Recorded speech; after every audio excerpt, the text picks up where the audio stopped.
Isang mapagpalang araw po sa ating lahat. Mayroon tayo dito yung ililipat na isang puno ng duhat. Ayan. Ililipat natin siya dun sa ating muhon para yan ang magiging palatandaan natin dun sa borderline ng ating lupa. Nakatanim pa ditong dragon fruit pero iiwasan natin yan. Hindi natin siya isasama. Itong puno lang ng duhat ang ating tatanggalin. Dito tayo sa ating kagubatan. Ayan. Yan yung ating kagubatan. Yan. Magandang panahon ngayon. Kaya magandang magtrabaho. Tama-tama ito sa ating paglilipat. Dahil basa yung lupa, madali nating makukuha yung puno. Sama natin yung ating sidekick. Si Nugnog. Nugnog! Oh, Nugnog! Yan.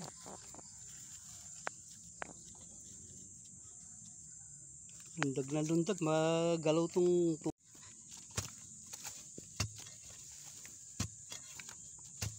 lalakihan natin yung butas. Luluwagan natin kasi maluwag na yung ugat niyan kasi medyo malaki na siya. Kaya kailangan malapad yung butas nating gagawin. Yan. Yan. Kakahigin lang natin yan para mapalalim natin. Dahil nga tutok sa puno, hindi maiwasan hindi natin bunutin tong ating dragon fruit. Yan. Oh, haba ng ugat oh. Ano? Mahaba ng ugat, ayan. Ang ganda. Ang daling pasibulin nito. Ayan oh. Ito yung puno ng tibig, ayan.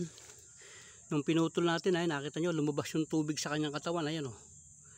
Yan yung pinagmumula ng tubig pagka kayo nasa bundok. Nakakita kayo ng ganyang klase ng puno.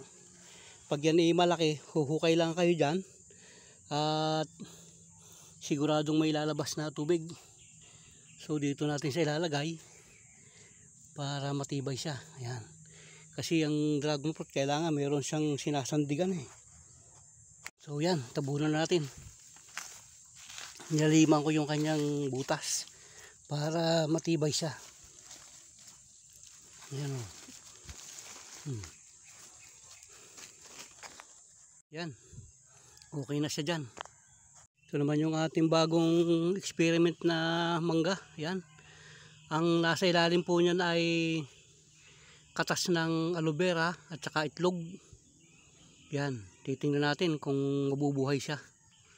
Yan. Yung ating binading na avocado, ayan oh. Ano pa lang yan, 5 days. 5 days pa lang yan. Mayroon na siyang ayun oh, mayroon na siyang maliit na dahon. Ayan. Ayan oh. Palibasa ay naulan, ayan, may balot ding tape yan, ayan oh. Electrical tape yung ibinalot ko na yan, yung itim na yan. Electrical tape po yan. Kasi pagka ganitong maulan, kailangan may magbabading, kinakailangan nakasecure yung dugtungan. Yung dugtungan kasi niya kapag pinasok ng tubig yan, hala, mamamatay na yan, hindi na yun mabubuhay.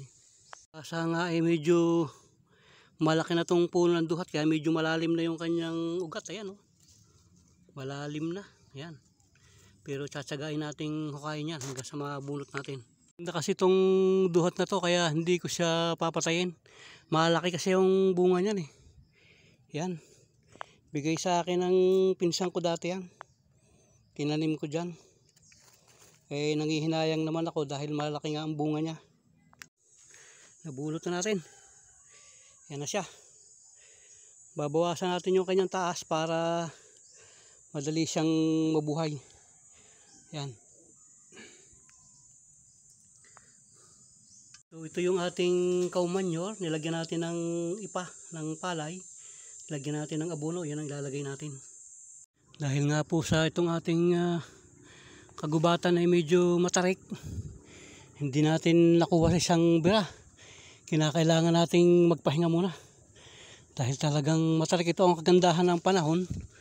Ng mga ganitong pagkatanim kahit maglipat tayo ng halaman, hindi tayo mag-aalala kasi umuulan kahit hindi natin diligan ay madidiligan siya.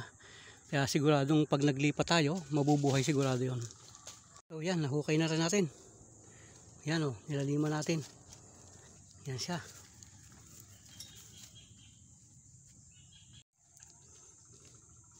Lalagay natin yung ating abono. Yan. Yung animal manure natin. Yan.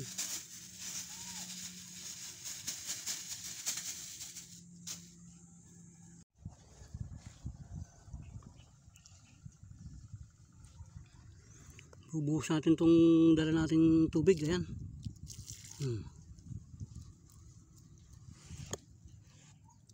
Ayan. Dilig natin sa kanya para meron na siyang paunang basa. Ayan. Ayan. Pati ang sitaw na yan, may gagapangan na siya. Ayan o. Nabuhay isa. Ayan. Kagyos yan eh. Nakabuhay ng isa. So yan yung ating muhon. Ayan. Yan. Tapos siya sa kabila naman yan. May hangganan. Ayan o. At buhat dito sa ating irararayon. Ayun siya. Ayun. Ipinasok natin sa loob ng ating bakod. Para hindi siya masabing sa kabilang bakod. Dahil pinalamang natin yung ating pagkatanim sa loob. Ayan. Nabuhay itong isa, nilagyan natin ng tukod kasi kung lalapat siya sa lupa may tendency siyang matunaw pagka umulan, kaya nilagyan natin ng tukod siya. May puso na yung saging natin, ayun. Yan. Pagka isang araw pwede nang kunin. Yan. Saba siya, saba. Marami ng bunga yung Bangkok yan eh. Bangkok yan, yung santol na yan. Ang dami niya ng bunga. So yan, nagbukas tayo ng isa, tinignan natin kung ano yung status. Ayan o, ayun o, mayroon ng gumiti. Ayan, yung lugar na yan. Yan, baga sa ano, buhay na yan, sigurado na yan. Hindi na natin siya tatakpan dahil hindi naman masyado nang nag-uulan, maganda na yung panahon eh. So hayaan natin siya. So hanggang dito lang muna mga kamagsasaka. Hanggang sa susunod ulit, susubaybayan natin hanggang sa magsibulan yung ating mga binading at saka yung ating minarkot. Mga susunod, maraming pong salamat. God bless po. Nawang biyaya at pagpapala natin Panginoon ay palaging sumatin lahat. Maraming pong salamat. God bless po.